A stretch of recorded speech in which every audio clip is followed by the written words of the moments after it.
Au premier jour, il nous disait que cette guerre allait durer 3 jours. This regime will soon learn that no one should challenge the strength and might of the United States Armed Forces. Premier jour, ils allaient tuer les responsables iraniens, ainsi que notre guide.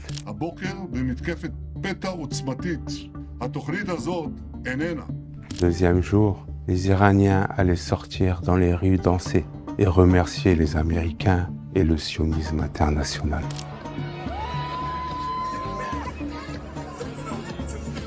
Et le troisième jour, Trump allait élire un nouveau dirigeant pour l'Iran. Et le monde serait en paix.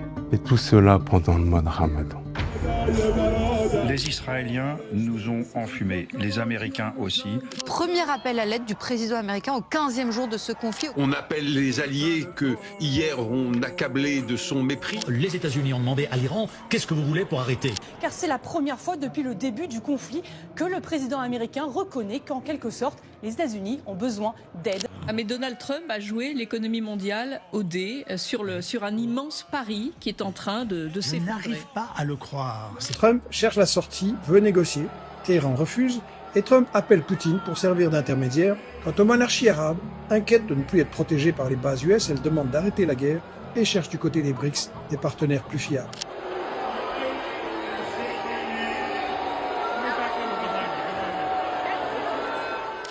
On est loin des 3 jours de guerre que Trump avait promis. On voit aujourd'hui les visages qui ont changé dans les plateaux de TV. Ne prenez pas ce conflit comme un conflit uniquement entre les États-Unis, Israël et l'Iran.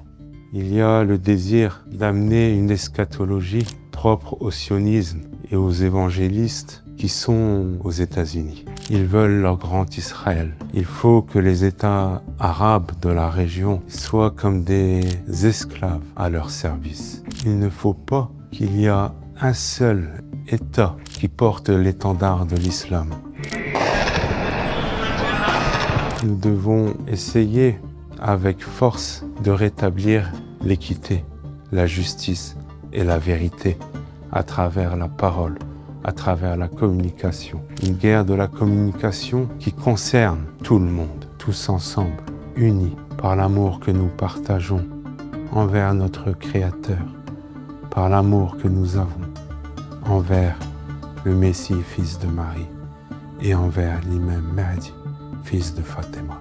L'islam n'est pas l'ennemi, mais l'ennemi de l'homme. C'est cet Occident arrogant, c'est ce sionisme international. C'est ces gens qu'on appelle aujourd'hui les Epsteinistes, ceux qui tuent les enfants. Et vous voyez dans cette guerre ce que les États-Unis ont fait en lançant leurs bombes sur des écoles.